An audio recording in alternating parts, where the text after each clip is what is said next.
ರಾಜ್ಯದ ಸಿಎಂ ಸ್ಥಾನ ಒಪ್ಪಂದದಲ್ಲಿದೆ ಅಂತ ಡಿಕೆ ಶಿವಕುಮಾರ್ ನೀಡಿದ್ದ ಅದೊಂದು ಸಂದರ್ಶನ ರಾಜ್ಯ ರಾಜಕೀಯದಲ್ಲಿ ಸಂಚಲನ ಸೃಷ್ಟಿಸಿದೆ.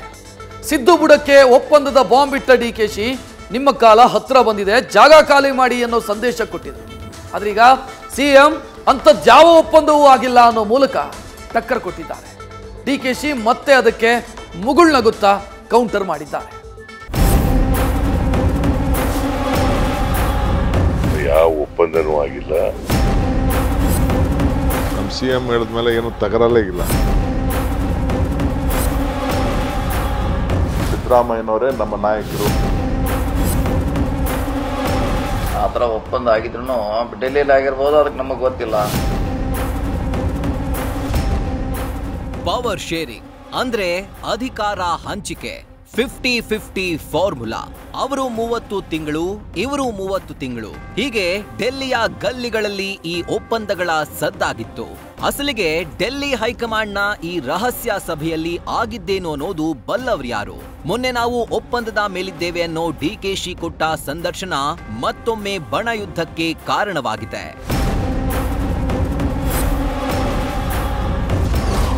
ತ್ಯಾಗದ ದಾಳ, ಒಪ್ಪಂದದ ಫಾರ್ಮುಲಾ, ಡಿಕೆಶಿ ಬಾಣ. ಯಾವ ಒಪ್ಪಂದವಿಲ್ಲ, ಡೈರೆಕ್ಟ್ ಕೌಂಟರ್ ಕೊಟ್ಟ ಸಿದ್ದು. ಡಿಸಿಎಂ ಡಿಕೆಶಿ ಡೆಲ್ಲಿಯಲ್ಲೇ ಇದ್ದು ಮಾರ್ಮಿಕವಾಗಿ ಸಂದೇಶ ಪಾಸ್ ಮಾಡಿ ಇಲ್ಲಿ ಸಿದ್ದು ಬಣಕ್ಕೆ ಡೈರೆಕ್ಟ್ ಹಿಟ್ ಮಾಡಿದ್ರು. ಡಿಕೆಶಿ ಮಾತೆ ರಾಜ್ಯ ರಾಜಕೀಯದಲ್ಲಿ ಹೀಟ್ ವಾತಾವರಣ ಸೃಷ್ಟಿಸಿದೆ. ಈ ಹೇಳಿಕೆಗೆ ಸಿಎಂ ಸಿದ್ದರಾಮಯ್ಯ ತೀಕ್ಷ್ಣ ತಿರುಗೇಟು ನೀಡಿ ಯಾವ ಒಪ್ಪಂದ ಆಗಿಲ್ಲ ಅನ್ನೋ ಮೂಲಕ ಸಂಘರ್ಷವನ್ನ ಮತ್ತೊಂದು ಮಜಲಿಗೆ ಕೊಂಡೊಯ್ದಿದ್ದಾರೆ.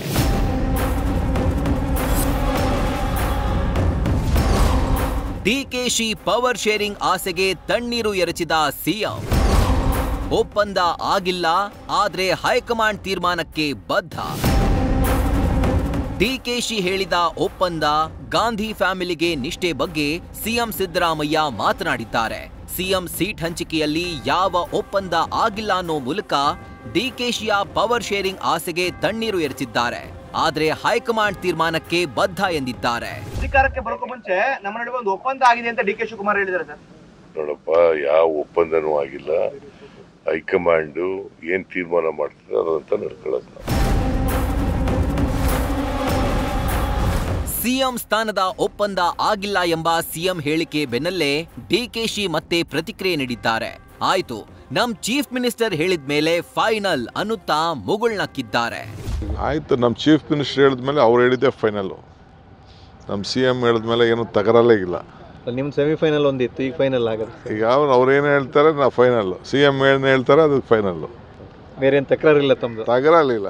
ನಾನು ಯಾವತ್ತೂ I am always loyal to the chair, I am loyal to the party. ಈಗ ಸಿಎಂ ಹೇಳಿದಾರಲ್ಲ, no question, no discussion, no debate, no pain. ಅದಕ್ಕೆಲ್ಲ ಉತ್ತರ ಕೊಟ್ಟಿದ್ದೀನಿ ನಾನು.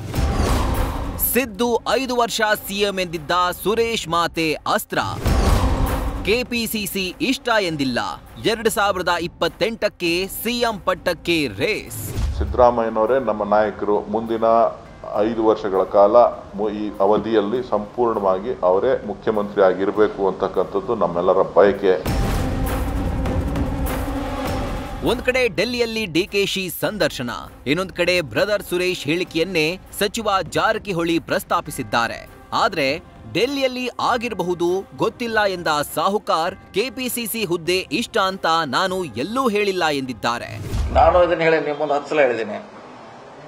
ಅದು ಡೆಲ್ಲಿಯಲ್ಲಿಂದ ಆದ್ರೂ ಅವ್ರವ್ರ ಮಧ್ಯೆ ಆಗಿರ್ಬೇಕು. ನಾವು ಪಾರ್ಟಿ ಎಲ್ಲ ನಿಮ್ಗೆ ಹೇಳಿ ನಾನು ಹೇಳಿದ್ದೀನಿ. ಅದನ್ನು ಆ ಥರ ಒಪ್ಪಂದ ಆಗಿದ್ರು ಡೆಲ್ಲಿಯಲ್ಲಿ ಆಗಿರ್ಬೋದು, ಅದಕ್ಕೆ ನಮಗೆ ಗೊತ್ತಿಲ್ಲ. ಮತ್ತೆ ಡಿ ಕೆ ಸುರೇಶ್ ಏನು ಹೇಳಿದಾರೆ? ಅವ್ರೇನು ಹೇಳ್ಯಾರ? ಅವರೆಷ್ಟು ಹೇಳ್ಯಾರ? ಡಿ ಕೆ ಸುರೇಶ್ ಅವರು 5 ವರ್ಷ ಅಂತ ಹೇಳಿದ್ದಾರೆ. ಡಿ ಕೆ ಸುರೇಶ್ ಅವರು ಹೇಳಿದ್ದಾರೆ, ಮತ್ತೆಲ್ಲರೂ ಬಹಳಷ್ಟು ಜನ ಹೇಳಿದ್ದಾರೆ 5 ವರ್ಷ ಇರ್ತಾರಂತ ಹೇಳಿದ್ದಾರೆ. ಈಗಲ್ಲ, 2028ಕ್ಕೆ ಸಿಎಂ ರೇಸ್ನಲ್ಲಿದ್ದೀನಿ ಎಂದಿರುವ ಜಾರಕಿಹೊಳಿ ಮುಂದಿನ ಅವಧಿಯಲ್ಲಿ ಸಿಎಂ ಗಾದಿಗೆ ಟವಲ್ ಹಾಕಿದ್ದಾರೆ. ನಾವು ಆಕಾಂಕ್ಷಿಗಳಿಲ್ಲ ಅಂತ ಸಾಕಷ್ಟು ಹೇಳಿದ್ದೀವಿ. ತಾವು 2028ಕ್ಕೆ ಅದನ್ನ ಕ್ಲೈಮ್ ಮಾಡ್ಕೊಂತೀರಾ? ಹೇಳಿದ್ವಿ, ಯಾವಾಗ ಕ್ಲೇಮ್ ಮಾಡ್ತೀವಿ ಅಂತ ಹೇಳಿದ್ವಿ. ಈ ಅವಧಿಗಿಲ್ಲ ಅಂತ ಹೇಳಿದ್ವಿ. ಹಾಗಾಗಿ ಕೆಪಿಸಿಸಿ ಅಧ್ಯಕ್ಷ ಸ್ಥಾನ ಕೊಟ್ಟ ನೀವು ಜವಾಬ್ದಾರಿ ವಹಿಸ್ಕೊಳ್ತೀರಾ? ಅದು ಚರ್ಚೆ ಬಂದಿಲ್ಲ, ಇನ್ನೂ ಚರ್ಚೆನೂ ಬಂದಿಲ್ಲ. ಅದು ಖಾಲಿ ಆದಾಗ ಅದ್ರ ಬಗ್ಗೆ ಚರ್ಚೆ ಮಾಡೋಣ. ಒಟ್ಟಾರೆ ಡಿಸಿಎಂ ಡಿಕೆಶಿ ನೀಡಿದ ಸಂದರ್ಶನದಿಂದ ಮತ್ತೊಮ್ಮೆ ಸಿಎಂ ಕುರ್ಚಿ ಫೈಟ್ ಆರಂಭಕ್ಕೆ ಚಾಲನೆ ಸಿಕ್ಕಿದೆ. ಇವರಿಗೆ ಸಂಪುಟ ಪುನಾರಚನೆ ಅಂತಿದ್ದ ನಾಯಕರಿಗೆ ಡಿಕೆಶಿ ಕೊಟ್ಟ ಚಮಕ್ನಿಂದ ಮಂತ್ರಿಗಿರಿ ಪಟ್ಟ ಚಂಚಲತೆಗೆ ಜಾರುವಂತೆ ಮಾಡಿದೆ. Harish Kakol, political bureau, news first. News first ನಿರ್ಭೀತಿಯಿಂದ ನಿಮ್ಮ ಪರವಾಗಿ.